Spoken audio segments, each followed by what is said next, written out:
¿Qué tal? ¿Cómo están? Muy buenas noches. Saludos desde Bogotá, Colombia. Saludos para todas las personas que están conectándose en este momento, todas las personas que están en México, en Estados Unidos, Nicaragua, Honduras, Guatemala, El Salvador. Bueno, todas aquellas personas que están en Latinoamérica, Ecuador, Venezuela, Panamá, Costa Rica, am, Argentina, Paraguay, Chile, bueno, todas las personas que están conectadas. Hoy vamos a hablar sobre el abogado psicólogo. El abogado psicólogo. Estuve entonces leyendo por estos días un artículo publicado por eh,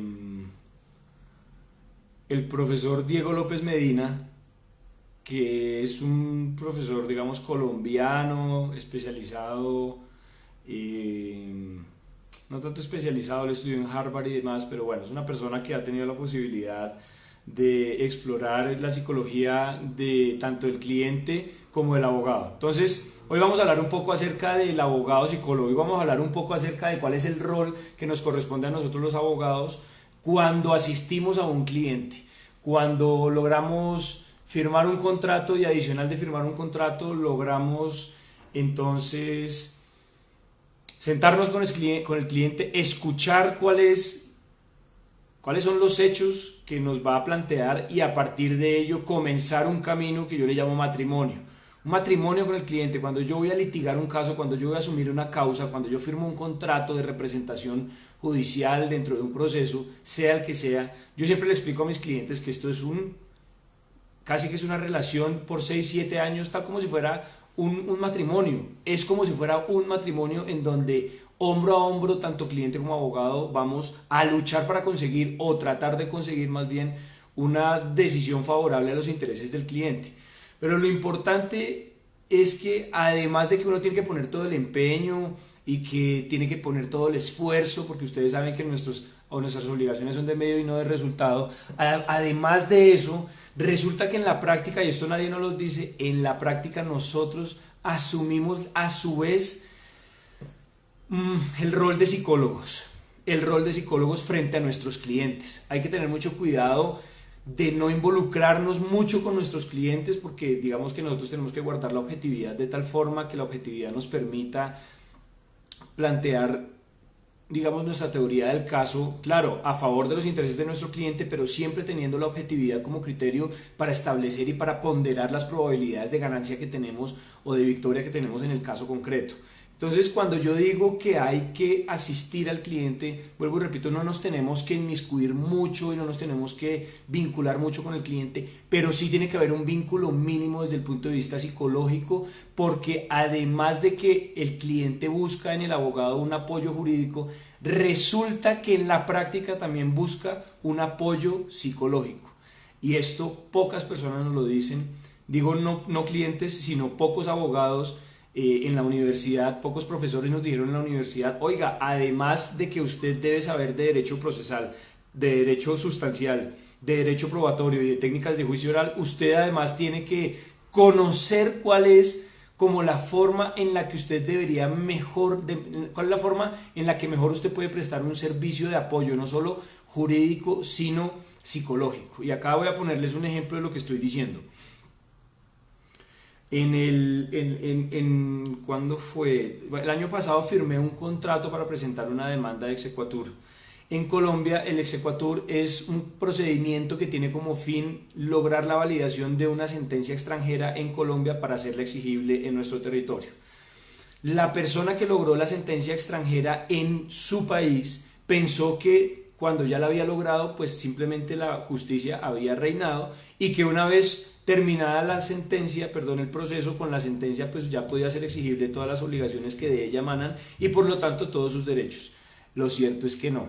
Lo cierto es que si quería hacer exigible esa sentencia con efectos extendibles en Colombia, la persona tenía que iniciar un proceso de exequatur. Y por lo tanto nuevamente tenía que volver a contratar otro abogado en Colombia y adicionalmente tenía que volver a transcurrir otra etapa judicial acá en Colombia adicional a la que ya transcurrió en su país para poder lograr digamos, esa meta que era la exigibilidad de las obligaciones en territorio colombiano. Y cuando eso sucedió, realmente esta persona se desmoronó literalmente y desde el punto de vista psicológico. Es una persona que, vuelvo y repito, creía que ya con la sentencia de segunda instancia en su país era suficiente para hacer exigibles los derechos frente a una parte colombiana, cuando resulta que no, cuando resulta que para, por lo menos en Colombia, hacer exigible una sentencia se debe iniciar otro proceso y entonces eso implica otra carga emocional. Ya es suficiente la carga emocional que implica la presentación de un proceso. Dicho en palabras de Diego López Medina, cuando usted inicia un proceso, el solo hecho de que usted inicie un proceso, aun cuando el proceso se lleve a cabo dentro de la normalidad y dentro del cumplimiento del ordenamiento jurídico, lo cierto es que la sola presentación de la demanda y el transcurrir del proceso ya genera un daño psicológico adicional al sufrido en la víctima. Dicho de otra forma, ya adicional al daño que tiene, sufre otro psicológicamente por el solo hecho de presentar una demanda. Y cuando uno habla con los clientes y cuando uno comienza a decirle, pero mire, hay que tener paciencia, esto es un matrimonio que vamos de entre 4 y 7 años, primera y segunda instancia, tenemos que guardar una excelente relación y demás, y además tiene que haber un apoyo de parte y parte. Claro, llega un punto en que en alguna parte del proceso a la parte, mejor a su cliente, se le acaba la gasolina, por llamarlo de alguna forma. Entonces, usted tiene que hacer las veces de motivador, de psicólogo, para que la persona entienda que si bien es una dificultad judicial que se presenta, lo cierto es que está en buenas manos, lo cierto es que usted la está apoyando. Y entonces, ¿qué me tocó hacer a mí con esta persona, con la cliente extranjera que les dije?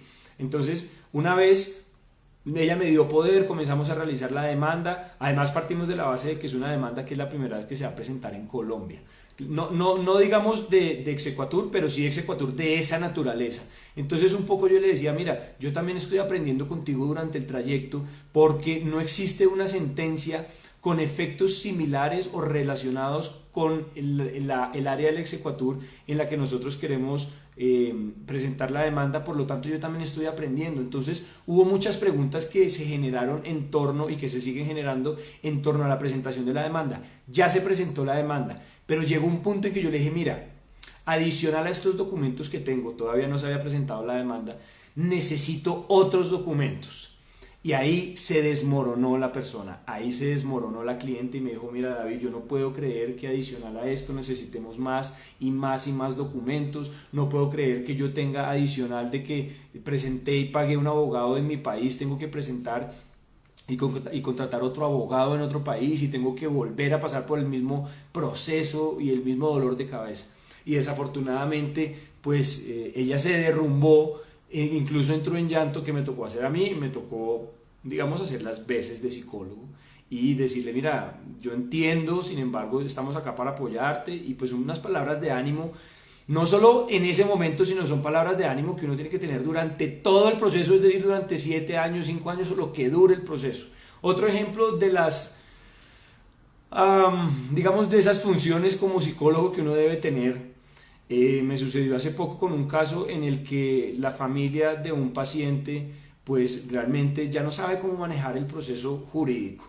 Ellos tienen que recolectar un montón de documentos para poder presentar la solicitud de conciliación, para demandar la responsabilidad médica, y llega un punto en que la condición médica del paciente hace tan difícil la vida de la familia que la situación y la relación entre el abogado y los clientes se ha tornado muy difícil, y por lo tanto me ha tocado a mí, digamos, obligarme y forzarme a entender cuál es la situación que ellos están viviendo, para que a partir de ello yo pueda también acomodar un poco mi labor y también entonces mejorar la comunicación. Pero ha sido una tarea bien difícil, ha sido una tarea que ha requerido de mucho esfuerzo por parte mía, pero entonces, vuelvo y repito, también resulta ser un desgaste emocional para uno, porque entonces de una parte uno tiene sus problemas personales, pero también lidia con los problemas personales de las otras personas. Entonces, creo que el equilibrio parte de la base de tener, digamos, tacto, que hay que tener compasión por el cliente, entender cuál es situación que está viviendo la persona, pero sin inmiscuirse tanto. Sin inmiscuirse tanto. Eso es muy importante porque si usted se relaciona afectivamente con el cliente, es posible que usted también resulte emocionalmente afectado y pierda la objetividad. Entonces, bueno, nada, simplemente compartir con ustedes que realmente los abogados realizamos una labor muy bonita, pero también una labor muy compleja y una labor muy profunda. No solo se trata de ir a un juzgado, presentar una demanda, presentar unos alegatos y desarrollar... perdón un segundo, bueno, y desarrollar entonces el proceso como tal. No solo se trata de desarrollar el proceso como tal, de presentar los escritos, no. Se trata adicional de que usted tiene que ser emocionalmente tan fuerte que debe lidiar con sus problemas y con los problemas que generan o que tienen sus clientes que le pueden afectar el desarrollo de su negocio. Cuando tuve el problema con la familia que les acabo de comentar, fue, digamos, fue una situación muy difícil, se estaba agudizando el problema de comunicación. ¿Y cuál fue la solución? La familia tuvo que nombrar un vocero para que una persona más imparcial, una persona que no estaba tan afectada, que fue un familiar tercero que no hace parte del núcleo familiar, para que a partir de ellos estableciéramos un canal de comunicación entre abogado y cliente. Porque ellas definitivamente, pues yo no es por juzgarlas, pero simplemente creo que a raíz de la dificultad de las consecuencias del paciente o de su familiar, pues no han podido acomodarse a una rutina diaria, entonces tienen mucho estrés por un lado, tienen mucho estrés por el otro, la condición económica tampoco es la mejor y la más óptima, entonces a partir de eso se generan muchas tensiones internas que se ven reflejadas en la comunicación con el abogado y que pueden dañar la relación comercial entre el abogado y el cliente. Entonces tenemos que llenarnos de armas también psicológicas. Acá los invito a que estudiemos un poco la parte psicológica y el entendimiento de los seres humanos. Hay un libro que se llama algo así como Cómo hacer amigos e influenciar sobre la gente. Entonces, cuando uno comienza a leer este tipo de literatura y comienza a entender de qué forma uno puede, con palabras muy cortas pero muy precisas, poder dar en el clavo para lograr una comunicación efectiva con el cliente, creo que ahí cambia absolutamente todo. También también he tenido la experiencia de, a partir de estas palabras, tener una excelente relación con los clientes. Excelente relación que también parte de la base de que uno conoce de primera mano el caso y que a partir de ello, entonces, pues uno entiende y comprende cuáles son las consecuencias que en la vida real se están generando. Mira, a veces los abogados pecamos por no conocer cuáles son las causas ni las consecuencias, más que las causas, las consecuencias que realmente se están presentando en el entorno o detrás del caso que hay. Porque es que detrás del caso que hay, ¿qué hay? Valga la redundancia, hay una familia que está viviendo un drama. Y detrás de eso, detrás de esa familia, entonces hay personas individuales, cada una de ellas que tienen sus propios problemas y que conforman una familia. Entonces la idea, ¿cuál es? La idea es conocer a cada uno de ellos y conformar y verificar cuál es el drama que se está viviendo detrás de esa causa, detrás de ese proceso. Hace poco tuve la posibilidad de firmar un contrato con unos clientes que están en una ciudad que queda como a 5 horas de Bogotá y pues digamos que yo me hubiera podido quedar muy tranquilo porque ellos me contaron los hechos. De hecho, ellos alquilaron un dron y grabaron ¿cómo llamarlo? Los potreros, los predios donde se estaban generando los daños. Y yo fácilmente me hubiera podido quedar con esa visión y con esa imagen. Pero ¿qué hice? Realmente le dije, no, yo quiero ir personalmente a verificar qué es lo que está sucediendo allá, quiero mirar de primera mano cuáles son las consecuencias que está trayendo la causa que vamos a demandar. Entonces fui hasta allá, me devolví el mismo día, no importa, el caso fue que fui hasta allá y pude ver de primera mano la magnitud de las consecuencias, no solo de lo que estaba viviendo esa familia, sino de lo que estaban viviendo otras familias vecinas a los predios de los que son dueños mis clientes. Entonces a partir de eso pude sensibilizarme y entender de forma real cuáles eran las consecuencias que en el plano práctico se estaban presentando. Y cuando logré entender eso, logré entender que teníamos más posibilidades de ganar. Pero entonces también ¿cómo llamarlo? alineé psicológicamente mucho con los clientes porque entendí su drama. Digamos que cuando uno es acá del interior, cuando uno es una persona que no vive de la agricultura, sino que vive pues de otros negocios, pues para uno que se pierda 1, 2, 3, 10 hectáreas, pues de pronto para uno no es tan grave. Pero cuando uno va, entiende que ellos viven de eso y cuando ve las formas y las condiciones en las que ellos viven y cómo la situación que está causando el daño los está afectando de forma directa, ahí es cuando uno entiende y puede prestar mejor apoyo psicológico a los clientes, porque ya usted entiende de primera mano cómo es que están sucediendo las cosas, tiene más elementos para apoyar de forma más correcta a los clientes. Entonces esto un poco para comentar con ustedes que el abogado no es solo abogado, el abogado es abogado y psicólogo también. Y esta parte de la psicología es muy importante, nadie nos la dice, pero yo sí les recomiendo que ustedes que están de pronto con procesos, que tienen clientes, que tienen que tratar a clientes, sepan y comiencen a leer sobre técnicas de cómo tratar a los clientes desde el punto de vista psicológico, cómo poder apoyarlos. Claro, no se trata de sustituir la labor del psicólogo en absoluto, pero sí se trata de que en ausencia de un psicólogo, que no lo podemos tener 24/7 para poder hablar con el cliente, usted tenga herramientas mínimas para poder usted apoyar a su cliente. Además que partamos de otra base, que si ligamos esto con lo que tiene que ver con las técnicas de juicio oral, ahí vamos a ver que gran parte de las técnicas de juicio oral parte de la base del conocimiento que tenga el abogado en relación con la psicología del testimonio o del testigo. Si usted sabe cómo un testigo, por ejemplo, está mintiendo o sabe cuáles son los criterios a partir de los cuales usted puede concluir que un testigo está mintiendo, pues le va a quedar mucho más fácil realizar su contrainterrogatorio, porque a partir de los signos que se dio en determinadas respuestas, usted a partir de esas respuestas va a comenzar a construir su contrainterrogatorio. Pero entonces no solo se trata de eso, sino se trata también de cómo impacta usted con las palabras tanto al testigo, tanto a su cliente y últimamente, o mejor, como última instancia, al juez.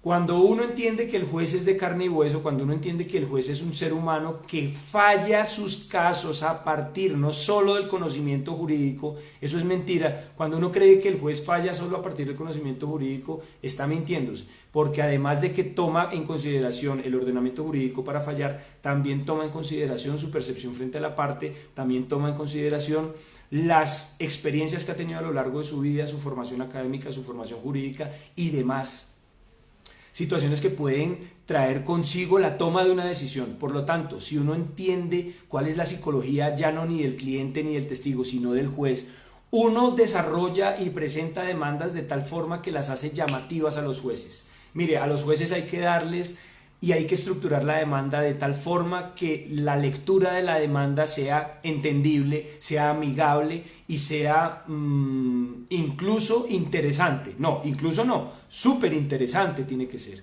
Si usted logra captar la atención de su juez a partir de un escrito de demanda bien hecho, con una tipografía de, no sé, una buena letra, con colores, graficando el derecho, eso es muy importante porque usted va a lograr captar la atención. Y cuando usted logra captar la atención, usted logra un paso adicional. Usted logra que el juez se grabe en su cabeza cuál es su teoría del caso. A pesar de que usted puede tener una demanda de 60, 70 hojas, si usted la hace de forma llamativa, si usted la hace de forma correcta, si usted desde el punto de vista psicológico excita, la curiosidad del juez y lo invita a leer página tras página, usted va a lograr que el juez se acuerde de su caso sí o sí. Ya va a tener mejor dicho, eso ya es una ganancia de entrada, porque ¿cuántos procesos no tiene un juez en su despacho? Tiene miles de procesos, tiene de hecho demora judicial o mora judicial. Pero si usted logra que a partir de un escrito bien presentado, bien llamativo y desde el punto de vista jurídico correctamente hecho, usted va a lograr que el juez diga, claro, yo me acuerdo cuál es el caso, claro, este caso era en el que se debatía esto, esto y esto. Y eso además trae un beneficio adicional. Un beneficio adicional relacionado con el abogado mismo que presenta la demanda. Cuando el abogado presenta la demanda, la presenta bien hecha, la presenta de forma, digamos, llamativa para el juez incluso, claro, no puede ser dentro del despacho, pero puertas afuera va a comenzar a recomendarlo a usted. porque va a decir, mire, este abogado yo no lo conozco, pero acá aparece el número de, el número de notificación, la tarjeta, la página de internet, y este es de los pocos abogados que presentan escritos serios en mi despacho. Entonces ya de usted, de ahí, partiendo de esa base, usted ya está creando una marca personal. O no solo creando, la sigue construyendo, la sigue alimentando. Hay que crear una marca personal a partir de escritos bien hechos. Entonces, cuando usted logra impactar al juez de forma psicológica, o mejor, de forma correcta desde el punto de vista psicológico, usted logra que además el juez tenga mayor afinidad con usted. Y acá les voy a dar otro tip. Cuando el año pasado tuve un caso en el que se estaba debatiendo la responsabilidad contractual de unos vendedores de un inmueble en el contexto de una compraventa, de una promesa de compraventa. El caso va a que yo ya me había estudiado quién era la juez que estaba juzgando mi caso.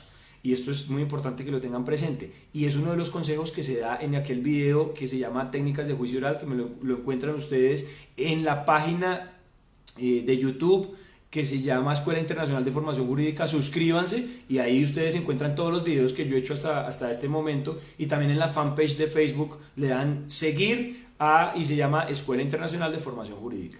Entonces estamos en YouTube, estamos en Facebook, y en la Escuela Internacional de Formación Jurídica ustedes encuentran Escuela Internacional de Formación Jurídica, encuentran el video de técnicas de juicio oral.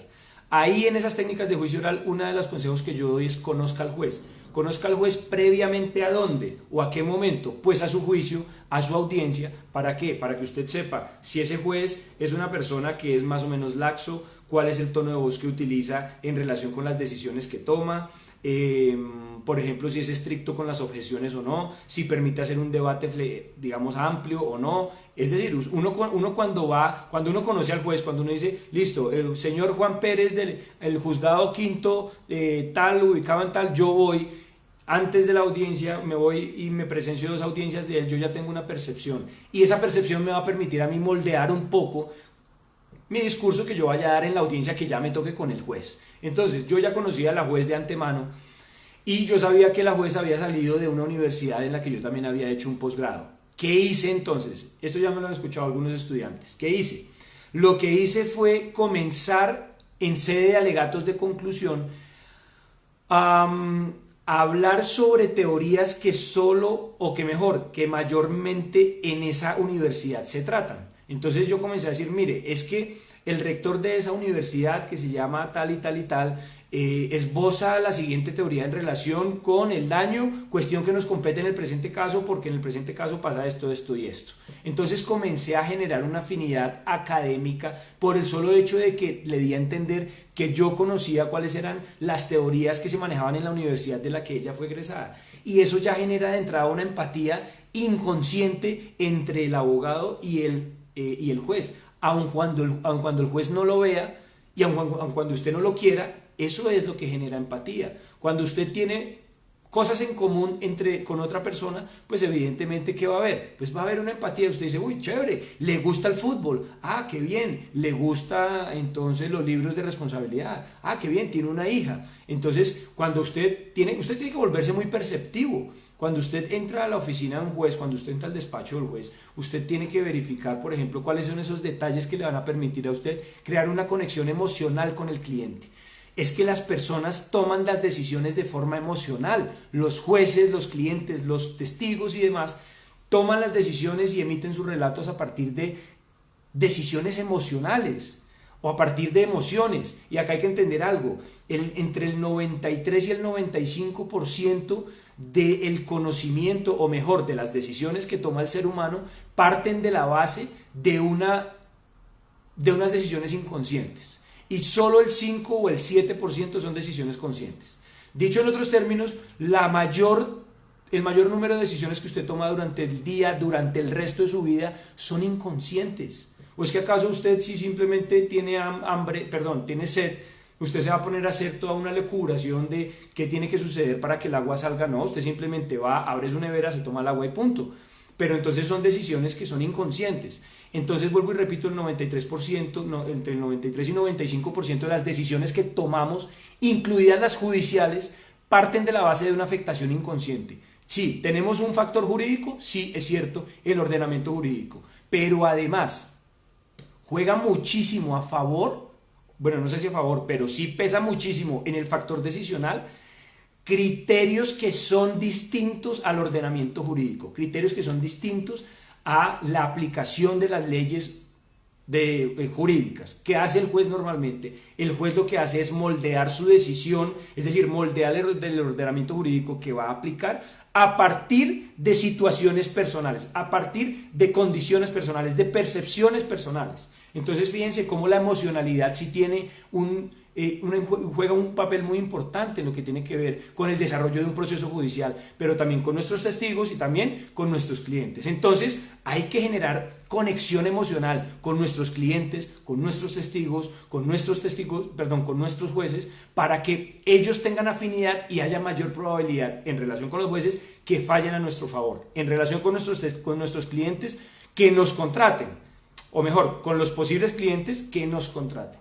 Y con los testigos, pues que tengan toda la posibilidad y la disponibilidad de acudir al proceso para que ellos nos puedan apoyar con su testimonio. Entonces, bueno, eso era un poco lo que quería compartir con ustedes. El abogado psicólogo, el abogado entonces en conclusión debe conocer de psicología para apoyar a su cliente, para apoyarse a sí mismo, para apoyar al testigo, pero también para convencer al juez, Entonces, es muy importante que generemos conexión emocional con todas esas personas que intervienen dentro de nuestra carrera. ¿Listo? Bueno, no siendo más, pasamos a las preguntas. Si ustedes tienen más consejos, si ustedes tienen más comentarios, les agradezco por supuesto que los hagan. Y entonces miremos a ver quién está conectado, qué han dicho.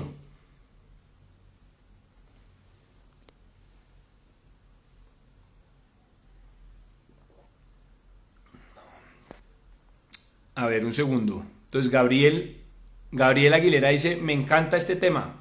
Saludos desde Honduras. Gabriel, muchas gracias. Saludos a ti desde Colombia. Bogotá, Colombia, un abrazo.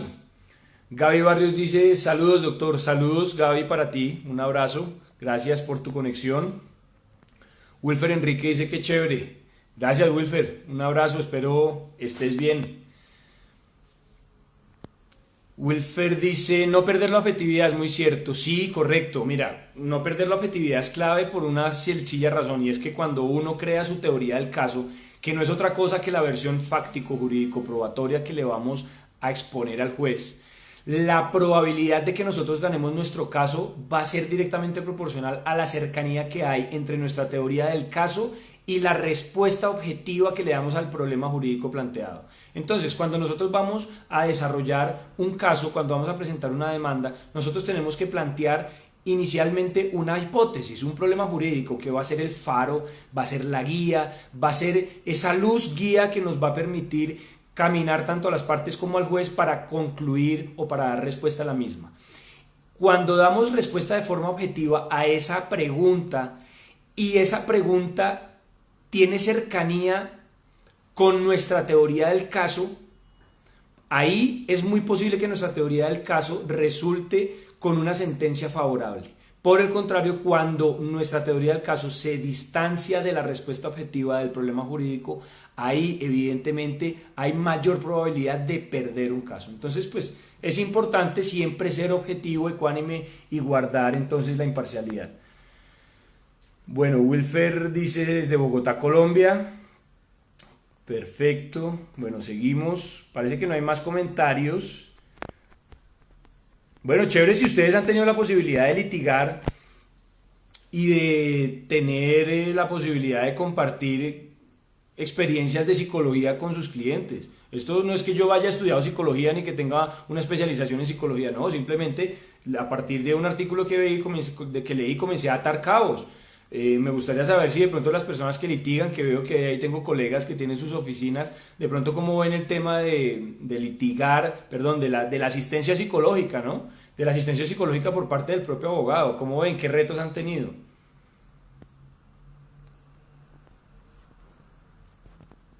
Bueno, acá seguimos mirando, Mary Villamil, Cristina Sáenz, Andrea Vázquez, Josafat Cruz, Eva Bendaño, Omar Augusto Cárdenas Rocha. Bueno, hay varias personas, Luis Fernando Criollo. Bueno, no veo más comentarios. Es posible que hayan más comentarios, pero que no salgan entonces en la pantalla y por lo tanto yo los responderé ya en su momento cuando se suba el video. No siendo más entonces, bueno, les deseo feliz tarde, éxitos y nos vemos entonces el próximo Facebook Live. Un abrazo.